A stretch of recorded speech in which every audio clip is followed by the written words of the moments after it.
Un saludo a todos, agradecida por la invitación a este evento. Lamento no poder estar con ustedes en cuerpo presente. Sin embargo, espero que esta conferencia sea de mucha utilidad. Vamos a hablar acerca del diagnóstico y el abordaje percutáneo de las neoplasias papilares, por supuesto considerando que la patología mamaria en general requiere de un manejo multidisciplinario para poder entonces evaluar adecuadamente a la paciente y escoger las opciones más adecuadas para cada una de ellas. Hablaremos acerca de las lesiones papilares, el riesgo, la heterogeneidad en la anatomía patológica, la clínica y el diagnóstico ecográfico. Haremos énfasis en el diagnóstico ecográfico, pero debemos recordar que la patología mamaria, las imágenes mamarias, requieren de un manejo de muchos métodos. Por supuesto, principalmente de la mamografía, que es el método gold estándar para el diagnóstico de cáncer de mama, y aquellos métodos complementarios, incluyendo el ultrasonido. Hablaremos acerca de los procedimientos percutáneos para su diagnóstico, biopsia con aguja gruesa tipo Trucut versus biopsia asistida al vacío, la VAP como procedimiento terapéutico de lesiones papilares y finalizaremos con conclusiones y recomendaciones. Las lesiones papilares mamarias representan un grupo heterogéneo de neoplasias que tienen una apariencia morfológica, una presentación clínica, hallazgos de imagen y un comportamiento diverso. Y, por supuesto, las lesiones malignas pueden tener un pronóstico diferente de aquellas lesiones con atipia o lesiones benignas. Vamos a clasificarla o subcategorizarla en papilomas intraductales, papilomas con hiperplasia típica o papiloma típico, papiloma asociado a carcinoma ductal in situ, carcinoma ductal in situ tipo papilar, carcinoma papilar encapsulado y el carcinoma papilar. Entonces debemos saber que las lesiones papilares forman parte del espectro de lesiones B3, es decir, lesiones de potencial maligno incierto. Estas entidades pueden actuar como indicadores de riesgo para ambas mamas, para cáncer de mama, y como precursores no obligatorios de malignidad. Y por ello, al diagnosticarse mediante una biopsia percutánea, va a existir un riesgo de malignidad subestimada. Se van a presentar como lesiones solitarias o múltiples, con o sin secreción, que puede ser uniorificial. También se pueden presentar como masas palpables y un gran porcentaje de las pacientes suelen ser asintomáticas, es decir, que el diagnóstico se hace en la pesquisa. Pueden también tener microcalcificaciones asociadas a las masas. Esto ocurre con mayor frecuencia cuando existen atipias. Entonces las vamos a ver como masas en el interior de un ducto dilatado, masas ecomixtas, masas intraquísticas. Podemos identificar también el tallo vascular utilizando el Doppler. Sin embargo, no todas las lesiones papilares se van a mostrar típicamente como lesiones sólidas intraquísticas o intraductales. No todas las lesiones que resultan en la anatomía patológica como lesiones papilares pueden ser identificadas con una imagen patognomónica en la mamografía o en el ultrasonido. Algunas de ellas pueden ser indistinguibles de otras lesiones, algunas también pueden reunir características de sospecha. Veamos este caso, que se trata entonces de una paciente con una masa palpable en la mama derecha. Identificamos la masa aquí en el periareolar. Y al ultrasonido, fíjense que se trata de una masa intraquística donde identificamos el tallo vascular. Estas lesiones podemos entonces decir que son patognomónicas de lesión papilar. Nuestra primera sospecha debe ser esa. Hay otros hallazgos, como engrosamiento de las paredes de los quistes de manera importante, de aspecto vegetante, o tabiques engrosados. Algunos tabiques gruesos también pueden tener presencia de vascularidad. Debemos considerar que es menos posible discriminar entre una lesión benigna con o sin atipia o de una lesión maligna, sobre todo con un método único. Como hablamos al inicio, debemos hacer correlación de las diferentes imágenes utilizadas en la patología mamaria. Hay un espectro muy variable de hallazgos por imágenes correspondiente con lesiones papilares. Sin embargo, hay características muy sugerentes de lesión papilar, como la presencia de esas masas sólidas, intraductales, intraquísticas. La observación de microcalcificaciones asociadas siempre nos va a sugerir que esa lesión está asociada a atipia. Puede que se trate entonces, en estos casos donde hay microcalcificaciones, que no se trate de una lesión benigna como tal. Veamos este caso. Se trata de una paciente que acude a la pesquisa. Identificamos una masa en la unión de los cuadrantes inferiores, tercio posterior, mama izquierda. En la compresión focal más magnificación, observamos unas microcalcificaciones en el interior de la masa y al ultrasonido corresponde con una lesión tipo masa intraquística de aproximadamente 5 milímetros de diámetro. Es decir, nuestro primer diagnóstico o nuestra primera sospecha diagnóstica en este caso debe ser una lesión papilar, por lo que debemos hacer planteamientos que nos permitan el diagnóstico e incluso la terapéutica o extirpación completa de esa lesión, dado su tamaño. Planteamos biopsia asistida al vacío. Fíjense entonces el antes y el post biopsia, donde dejamos un clip. Ya no vemos la lesión, solo vemos el clip y los cambios posterior al procedimiento. Correspondió este caso con una lesión papilar con atipia. Con respecto a las lesiones malignas, los carcinomas papilares pueden aparecer al macro como masas redondas, ovaladas, con un margen circunscrito y ecográficamente como sólidos o masas intraquísticas o intraductales. Tanto las benignas como las malignas pueden presentarse de esta forma. Sin embargo, en las malignas vamos a encontrar con mayor frecuencia márgenes microlobulados, con forma irregular y suelen no dejar sombra sónica posterior al ultrasonido, como vemos en este caso, que se trata de una masa que identificamos en la mamografía de forma irregular, con márgenes microlobulados, igualmente al ultrasonido, pero fíjense que no nos deja sombra sónica posterior. También podemos identificar señal al Doppler.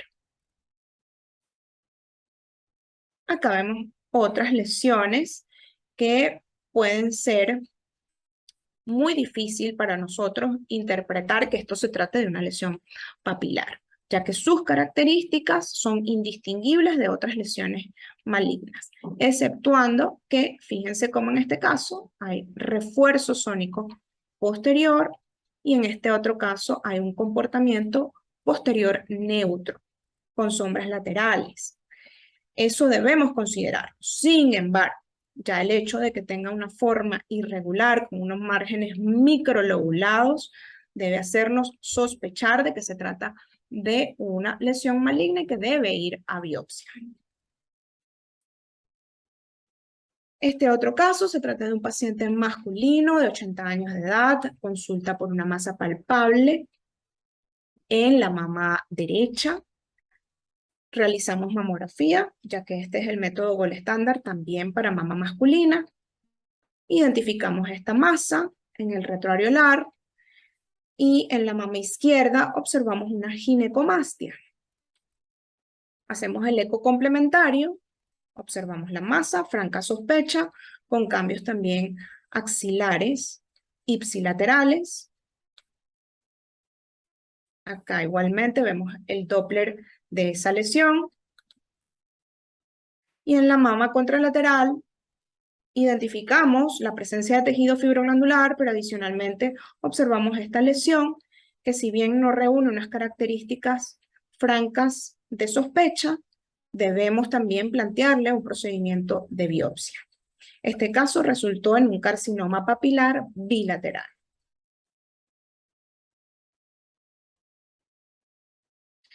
El diagnóstico inicial de las lesiones papilares mediante biopsia percutánea guiada por imágenes, generalmente por ultrasonido, ha reemplazado a la excisión quirúrgica en muchos lugares. Sin embargo, hay ciertas consideraciones a tomar en cuenta, como que este tipo de lesiones son lesiones friables, que se fragmenta el tejido con mucha facilidad y eso puede dificultar la interpretación para el patólogo de lesión papilar, bien sea benigna o maligna, y de su relación con el tejido adyacente. Sin embargo, a pesar de todas estas contraindicaciones o de todas estas dificultades que pueden resultar de los procedimientos percutáneos, cada vez más se indican procedimientos de biopsia percutánea en posibles lesiones papilares o en hallazgos sugerentes de neoplasias papilares. Sobre todo, esto ha ocurrido con la introducción de la biopsia asistida al vacío. Veamos entonces comparativamente el diagnóstico percutáneo de lesiones papilares mediante biopsia con aguja gruesa tipo Trucut o corte y biopsia asistida al vacío. Sabemos que las biopsias con aguja gruesa utilizan agujas de menor calibre, por lo que van a requerir de un mayor número de pases, un mayor número de veces que realizamos el procedimiento. A diferencia de la biopsia asistida al vacío, que al utilizar cánulas de mayor calibre, que van entre los 8 gauge a los 12 gauge, pues va a requerir en la mayoría de los casos un menor número de pases. Y esto va a favorecer que ese material no se disgregue con tanta facilidad, a diferencia de la biopsia Trucut, que por lo contrario favorece la disgregación del material y dificulta su interpretación. También, al utilizar agujas de menor calibre, se obtiene menor material y por ende también puede existir una mayor tasa de falsos negativos, una menor precisión diagnóstica, a diferencia de la biopsia asistida al vacío, que tiene en general una menor tasa de falsos negativos y una mayor precisión diagnóstica en este tipo de lesiones. En este estudio realizado en CECLINES en Caracas, Venezuela, donde se evalúa el manejo de las lesiones papilares diagnosticadas mediante procedimientos percutáneos, la mayoría de las biopsias se realizaron guiadas por ultrasonido y también la mayoría de las biopsias se realizaron utilizando cánulas de biopsia asistida al vacío. El objetivo de la toma de muestra en la mayoría de los casos era la eliminación completa de esa lesión por imágenes y se logró en el 97,93% de los casos. El algoritmo que ellos utilizaron para decidir qué tipo de procedimiento iban a realizar es el siguiente. Tomaron en cuenta los hallazgos de la lesión, la categorización BIRADS y el tamaño de la misma. Si se trataba de una lesión 4A, B o C, y en el caso de algunos BIRADS 3, si la lesión medía menor o igual a 3 centímetros, iba a biopsia asistida al vacío, ya que esto nos daba la seguridad de que la lesión se iba a poder extirpar en su totalidad mediante este procedimiento. Mientras que si la lesión era mayor a 3 centímetros, iba a biopsia Trucut. Si se trataba de una lesión categorizada BIRADS 5, menor o igual a 6 milímetros, biopsia asistida al vacío, y si se trataba de una lesión mayor a 6 milímetros, biopsia de corte. En la mayoría de los casos que reportaron lesiones papilares malignas, se presentaron en la mamografía como masas no circunscritas, mientras que en las benignas, la mayoría no fue visualizada en la mamografía. Para el ultrasonido, con respecto a las lesiones malignas, la mayoría fueron lesiones sólidas en la mamografía, mientras que para las lesiones benignas, la mayoría fueron ecomixtas o lesiones quísticas complejas. Si comparamos BAC versus BAP, su eficacia, vemos como la sensibilidad, la especificidad, el valor predictivo positivo para ambos procedimientos es muy similar. Sin embargo, el valor predictivo negativo para la biopsia asistida al vacío es mayor. En este estudio, donde evaluaron lesiones de potencial maligno incierto que fueron diagnosticadas mediante biopsia asistida al vacío, recomiendan cirugía en el caso de la hiperplasia ductal atípica, mientras que para otras lesiones B3, incluyendo por supuesto las lesiones papilares, el seguimiento por imágenes es una alternativa aceptable siempre y cuando se evalúe la correlación imagen-patología y la extirpación completa de la lesión mediante el procedimiento de VAP. Es decir, que no solamente hayamos hecho diagnóstico, sino también terapéutica, extirpando la totalidad de la lesión. En el consenso de lesiones B3, el último consenso, se evalúa que las lesiones papilares diagnosticadas mediante biopsia con aguja gruesa, en su mayoría requerían de una extirpación. Sin embargo, la extirpación se recomendaba que se hiciera utilizando biopsia asistida al vacío como método terapéutico, mientras que aquellos casos donde el diagnóstico de lesión papilar se realizó mediante biopsia asistida al vacío, el seguimiento es lo más aceptable. Ellos concluyen que las tasas generales de subestimación de las lesiones B3 no debe exceder el 5% para infiltrante y 10% para in situ, y el manejo mínimamente invasivo en las lesiones B3 utilizando biopsia asistida al vacío es adecuado y es una alternativa de primera línea a la extirpación quirúrgica en la mayoría de los casos. Veamos este caso que se trata de una paciente con una mama densa, con una masa palpable en el retroareolar derecho, que al ultrasonido correspondía con una lesión patoneumónica de lesión papilar, una masa intraductal de aproximadamente 2.5 centímetros de diámetro. Se plantea biopsia, se realiza una biopsia de corte, y la biopsia de corte nos reporta una lesión papilar con una lista de hallazgos sin atipia, sin evidencia de malignidad. Entonces, si nos vamos al consenso de lesiones papilares y evaluamos qué nos recomienda este consenso cuando estamos ante este tipo de lesiones diagnosticadas mediante biopsia con aguja gruesa Trucut, pues lo más recomendable entonces es realizar una biopsia asistida al vacío que permita la extirpación completa de esa lesión.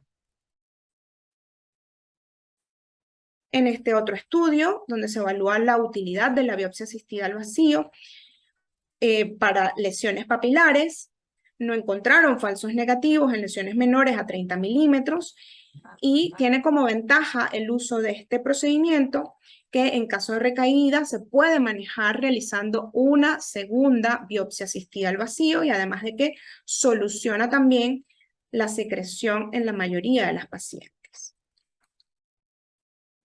En este otro consenso, que corresponde al Red de Programas de Cribado de Cáncer de Mama en España y la Sociedad Española de Imágenes Mamarias, recomiendan que para las lesiones papilares sin atipia debemos realizar VAP o biopsia quirúrgica para su diagnóstico, y si el diagnóstico es realizado mediante VAP, mediante biopsia asistida al vacío, el seguimiento es suficiente, siempre y cuando, por supuesto, haya una extirpación completa de esa lesión por imágenes. La toma de la muestra se hace de la siguiente forma. Vemos acá la cánula siempre se debe ubicar detrás de la lesión, la ventana debe estar detrás de la lesión, ya que esta es la que nos va a permitir el aspirado y el corte. Y así va a ir desapareciendo progresivamente a medida de que vayamos realizando distintos pases con el procedimiento. Esta debe ser la dirección que debe llevar la aguja, siempre detrás de la lesión. Vamos a ver algunos videos. Fíjense esta lesión.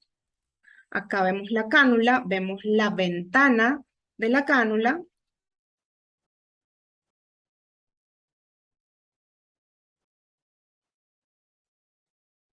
Acá vemos cómo la ventana abre y hace el aspirado. Igualmente en esta imagen, la ventana abre, aspira la lesión y luego va haciendo cortes. Se cierra la ventana, hace el corte. Y cada vez vamos a ir viendo menos cantidad de esa lesión, menos proporción, hasta que desaparece en su totalidad. Y esto es lo que nos va a dar la garantía de la extirpación imagenológica de esa lesión y de que no haya, por supuesto, infraestimación de esa lesión papilar.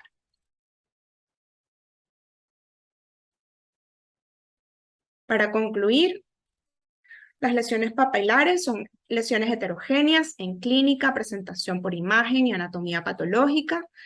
El diagnóstico y el abordaje debe ser realizado por un radiólogo entrenado que decida el tipo de cánula e imagen guía que se va a utilizar para el procedimiento.